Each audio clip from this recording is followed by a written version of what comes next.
隔離一個可以舒緩胃部唔舒服嘅穴位，叫做中脘穴。佢係位於我哋嘅上腹部前正中線肚臍上4寸。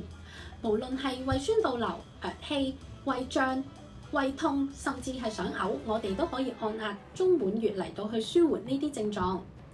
而按壓嘅力度就係建議按壓到有輕微嘅酸脹感。而平時中脘穴亦都可以作為一個胃部嘅保健穴位㗎。